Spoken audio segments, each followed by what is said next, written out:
United boys welcome back to the channel. दोस्तों, Ben Jacobs ने बताया है कि यूनाइटेड 2 मिडफील्डर साइन करने वाली है। अब क्या हम उनमें से एक मिडफील्डर जनवरी में साइन कर सकते हैं? दोनों के दोनों समर पे जाएंगे, इसके बारे में बात करेंगे। बेन जेकब्स ने 3 प्लेयर्स की अपडेट दी है, एंजेलो स्टिलर, एडम वॉर्टन और एलियट एंडरसन। नाउ डेविड ऑनस्टीन से पूछा गया किस मिडफील्डर को वो साइन करना चाहेंगे यूनाइटेड के लिए, और वो इन तीनों मिडफील्डर्स में से कोई नहीं है। चौथा एक नाम आया है, उसको डिस्कस करेंगे।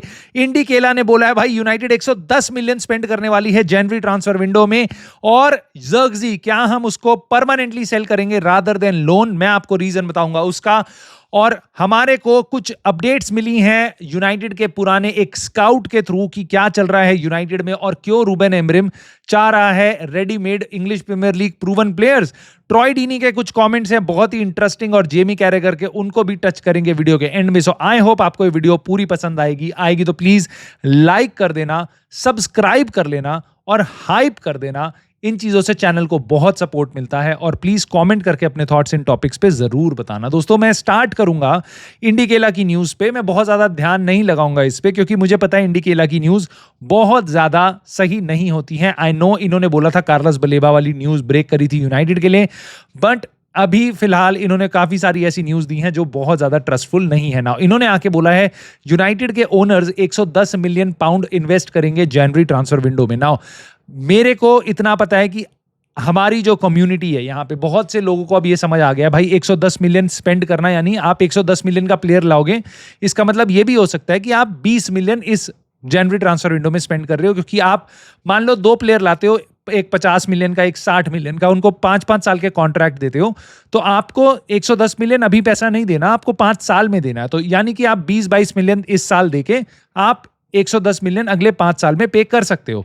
ऐसा कुछ हो सकता है। तो may be it is not bad, it is not out of the way. मतलब मेरे को लग रहा है कि मे बी ये किया जा सकता है, स्पेशली जब हमें पता है कि 60 मिलियन का बलेबा हम जा रहे थे समर की ट्रांसफर विंडो में साइन करने, बट हमने नहीं किया। Now I think it would be good, I would be happy अगर हम 110 मिलियन स्पेंड कर रहे हैं, हम 100 मिलियन स्पेंड कर रहे हैं, ऐसा कुछ कर रहे हैं। मोर इंपॉर्टेंटली मैं चाहूंगा हम इसमें से 2 प्लेयर लेके आए, या एकदम फॉर एग्जांपल एक एलियट एंडरसन टाइप, या 100 मिलियन का कोई ऐसा प्लेयर जो पूरी टीम को ही चेंज कर दे, ऐसा कुछ। मतलब बेसिकली 2 अच्छे प्लेयर जो आपकी फर्स्ट टीम में कम से कम आ पाए, ये हम जरूर कोशिश करें। आइडिया ये है। अब वो आप 40 मिलियन में 2 ले आओ, या आप लोन पे ले आओ, या आप 110 मिलियन 150 में लाओ, वो मेरे को नहीं फर्क पड़ता। मेरे को इस टीम में फर्स्ट टीम के लिए 2 साइनिंग्स कम से कम चाहिए। ना बेन जेकब्स ने बताया है कि यूनाइटेड के काफी चांसेस हैं कि हम 2 साइनिंग्स करेंगे मिडफील्ड में, मिडफील्डर्स, यस मिडफील्डर। नाउ ये बोला है जरूर कि ऐसा भी हो सकता है कि शायद हम 1 जनवरी में साइन कर लें, तो फिर समर में जाके हम एक को साइन करेंगे, या हो सकता है कि दोनों के दोनों हम समर में साइन करें, राइट? क्योंकि जनवरी ऑफ कोर्स तुम्हें पता है, सब बता रहे हैं आजकल की जनवरी बहुत टफ है, यूनाइटेड के लिए टफ है। बाकी मे बी चेल्सी और आर्सेनल और लिवरपूल जाके वहां पे अभी भी साइनिंग्स कर लेंगे, सिटी वहां पे कर लेगी, बट यूनाइटेड के लिए बहुत टफ है वो मार्केट। जनवरी वाली बहुत ठंड होती है, बहुत मुश्किल है। खैर, एंजेलो स्टिलर पे बताया है, बेन जेकब्स ने अपडेट दी है कि भाई वो यूनाइटेड की लिस्ट में बहुत बहुत ऊपर है, और बहुत से और क्लब्स हैं। मैं आपको बता रहा हूँ कि रियल मैड्रिड वगैरह भी इस प्लेयर को देख रहे हैं। नाउ यूनाइटेड अप्रिशिएट करती है, और बेन जेकब्स ने नाम लिया है क्रिस्टोफर विवेल और जेसन विलकॉक्स का, कि ये दोनों काफी पीछे पड़े हुए हैं इस प्लेयर के लिए। नाउ अगर आपको कनेक्शन बना पा रहे हो आप, तो Sunny Lamons, again Ruben Amorim, Emi Martinez चाह रहा था, या कोई एक्सपीरियंस प्लेयर चाह रहा था, बट ये सुनने में आ रहा है कि जेसन विलकॉक्स को हमारा जो गोलकीपिंग स्काउट था वो बार बार बोल रहा था अपना साइन कर लो सनी लामंस, और इसलिए जेसन विलकॉक्स ने ज्यादा बोला और हमने सनी लामंस को साइन किया। नाउ यहाँ पे क्रिस्टोफर विवेल और जेसन विलकॉक्स दोनों के दोनों काफी हाईली रेट करते हैं एंजेलो स्टिलर को। और एक अच्छी चीज ये है कि स्टुटगार्ट के साथ एक उसका रिलीज क्लॉज भी है। मेरे को जितना याद है वो 35-40 मिलियन के आसपास का रिलीज क्लॉज है उसका। नाउ एक कंडीशन वहां पे जरूर है कि आपको स्टुटगार्ट 2 मिलियन प्लेयर को देने के बाद, 2 मिलियन देके वो रिलीज क्लॉज को हटा सकती है, और उसके बाद they can go and demand 50 million. Speculation अभी यही है कि अगर आप समर में इस प्लेयर के लिए जाओगे, स्टुटगार्ट 50 मिलियन यूरोज यानी 42 मिलियन 43 मिलियन पाउंड्स के आसपास एक्सपेक्टेशन रखेगी।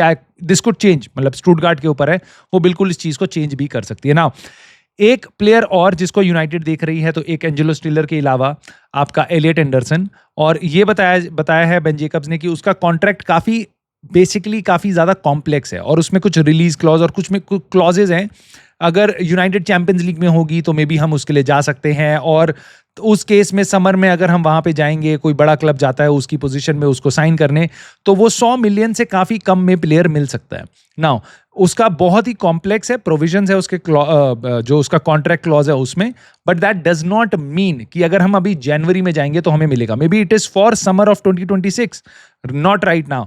सो इस टाइम पे अगर यूनाइटेड जाती है तो उनको ओवर द टॉप पे करना पड़ेगा। इसीलिए आपने पहले भी इस चैनल पे सुनी होंगी फिगर 100-120 मिलियन, ऐसी डिमांड नॉटिंघम फॉरेस्ट बिल्कुल कर सकती है। और यस आई नो, बहुत से भाई लोग कह रहे हैं भाई वो कैसे कर देगी 100-120 मिलियन के लिए, जब वो रेलीगेट हो सकती है, तो वो अपना one of the best players क्यों देगी भाई? एग्जैक्टली इसीलिए, क्योंकि उनके लिए 100-120 मिलियन बहुत बड़ी चीज हो सकती है। They can actually go and do a lot of business by 100-120 million.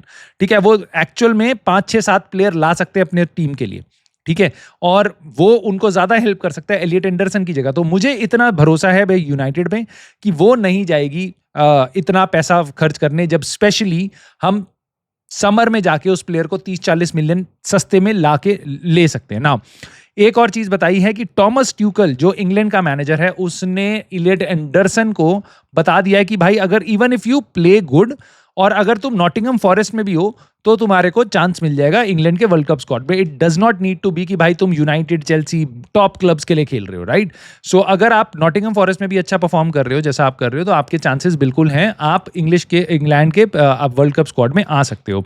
इसके कारण भी एलियट एंडरसन बिल्कुल नहीं चाहेगा कि मैं अपना करियर चेंज करूं, मैं यहाँ पे अच्छी दाल गल रही है, मैं किसी और क्लब में जाऊंगा, लेट्स से चेल्सी, यूनाइटेड, और मेरे को वहां पे मैं अच्छे से ना खेल पाया तो मेरा इंग्लैंड का स्क्वाड का चांस मिस हो जाएगा। इसलिए मुझे एक और रीजन लगता है क्यों हम बिल्कुल भी एलियट एंडरसन को साइन नहीं कर सकते इस जनवरी ट्रांसफर विंडो में। ना एडम वॉटन एक और प्लेयर है जिसको यूनाइटेड अप्रिशिएट करती है, ये तीसरा नाम था जो बेन जेकब्स ने बोला। अब इन तीनों में से मे बी हम किसी 2 प्लेयर्स को साइन करें, और मे बी मुझे लग नहीं रहा तीनों की जैसी सिचुएशन है कि कोई भी हम जनवरी में साइन कर सकते हैं। मे बी इन दोनों को, इनमें से 2 जनों को हम समर में साइन करें। बट ऑफ कोर्स एक चीज जरूर है, एडम वॉटन के लिए भी मैं ये कहूंगा कि भाई वो भी क्रिस्टल पैलेस में अच्छा खासा कर रहा है, उसकी भी वही एक्सपेक्टेशन है एलियट एंडरसन की तरह, और वो भी जनवरी में कहीं नहीं जाना चाहेगा। और अगेन समर में ये प्लेयर वापस चैंपियंस लीग क्लब के लिए अवेलेबल है 60-70 मिलियन के अंदर अंदर।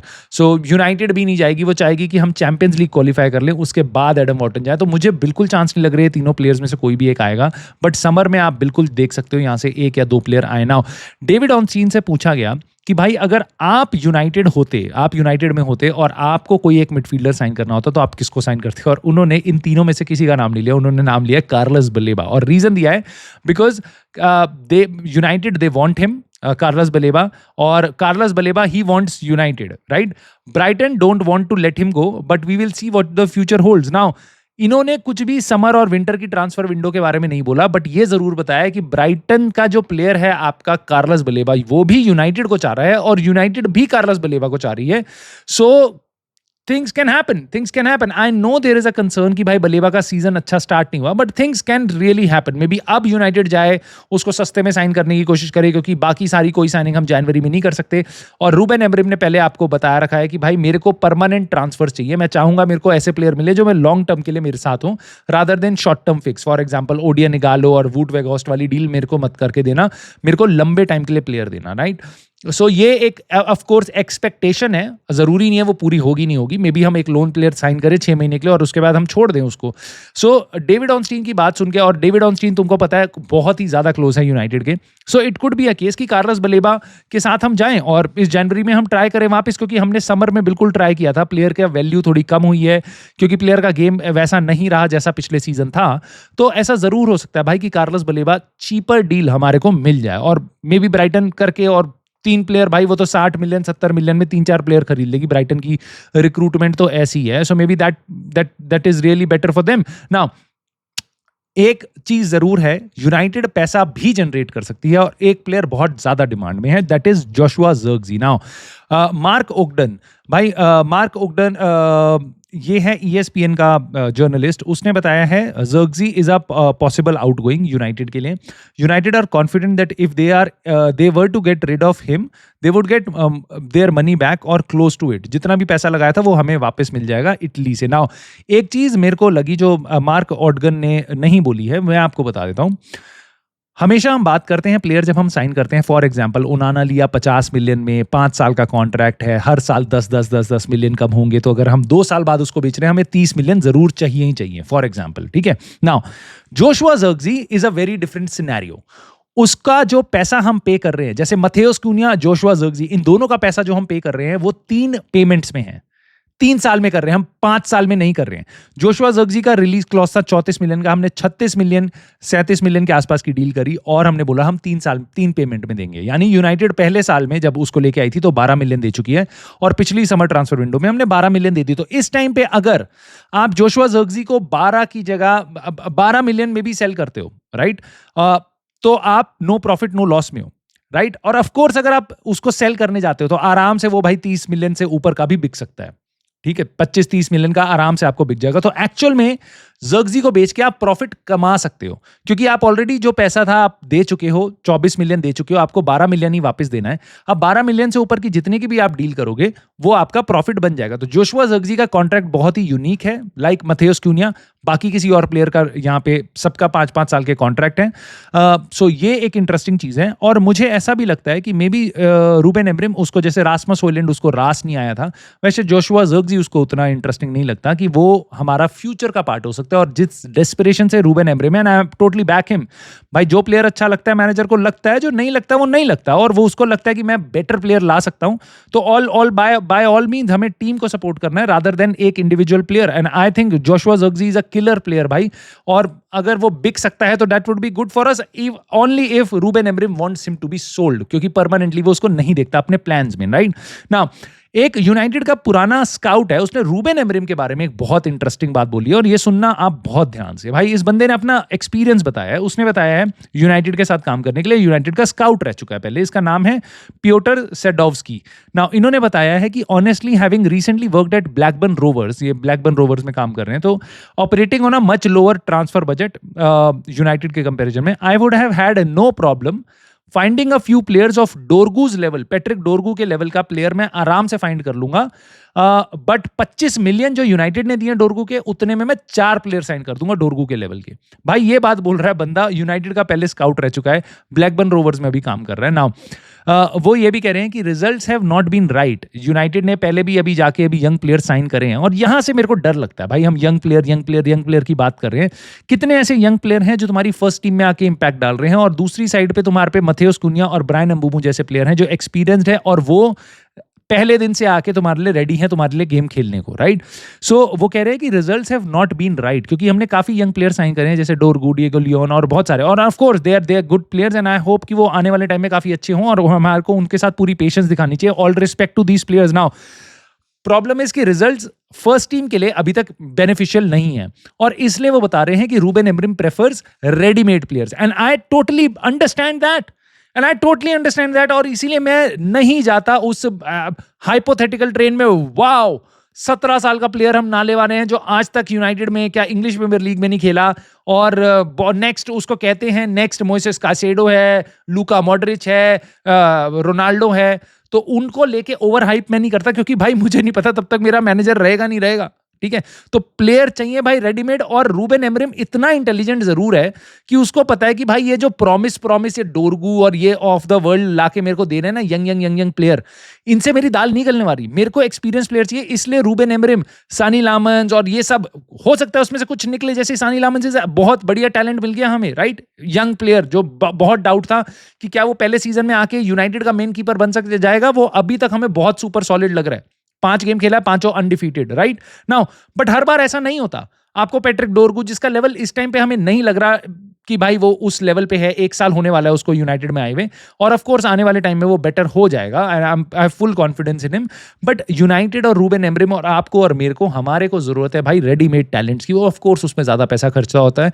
तो ये एक इंटरेस्टिंग बैटल है जो रूबेन एमरिम खुद लड़ाई कर रहा है यूनाइटेड के बोर्ड से, ये मेरी समझ बनती है भाई यहाँ से, क्योंकि ही wants readymade players, and of course United are interested in signing player जो पोटेंशियल प्लेयर्स हैं, जिनको हम बेच के प्रॉफिट कमा सकते हैं कल को, ये भी हो सकता है। नाउ जाने से पहले भाई 2 इंटरेस्टिंग कमेंट एकदम मसालेदार। ट्रॉय डीनी ने बोला है सेस्को के बारे में, भाई अगेन सेस्को के बारे में बोला है, he looks like a baby giraffe. Now how do you feel that, how do you feel about that भाई, बेबी जिराफ मतलब ट्रॉय डीनी जो खुद लगता है बेबी का बेबी ऑफ अ हिप्पोपोटामस। भाई ये बंदा बोल रहा है हमारे सेस्को को he looks like a baby giraffe. You know what, I actually like giraffe, ठीक है, मतलब एलिगेंट लगते हैं मेरे को, बहुत ही सही लगते हैं, सुंदर लगते हैं, and they are more very very very better than hippopotamus, ठीक है।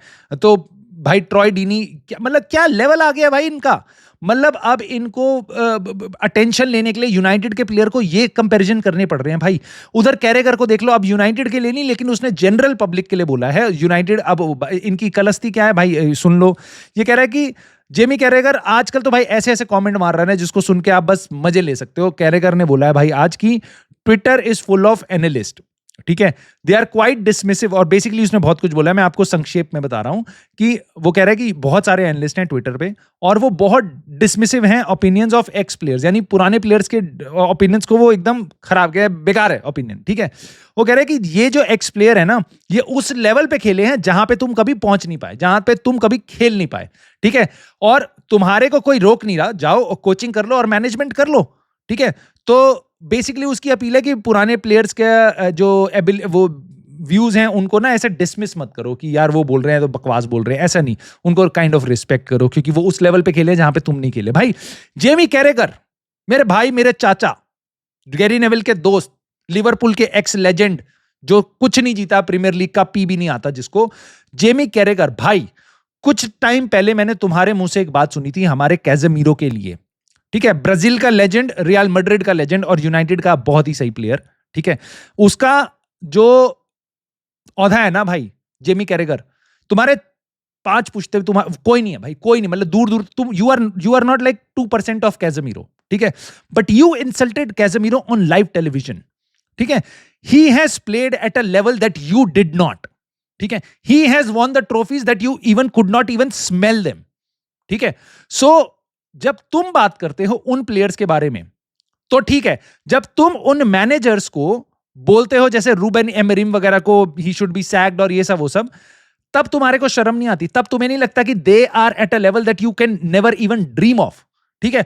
और तुम ट्विटर पे जो एनालिस्ट आके बोल रहे हैं तुम्हारे ओपिनियंस को डिसमिस कर रहे हो, तुम उनको कह रहे हो कि there is no nothing stopping you from going into coaching और मैनेजमेंट। एक्चुअल में what is stopping you from going into coaching और मैनेजमेंट? एक्चुअल में you have played the game, so you are ex player, तुम्हें तो इतना कुछ पता है और तुम्हारे को तो नाम पे भी बिक जाओगे भाई।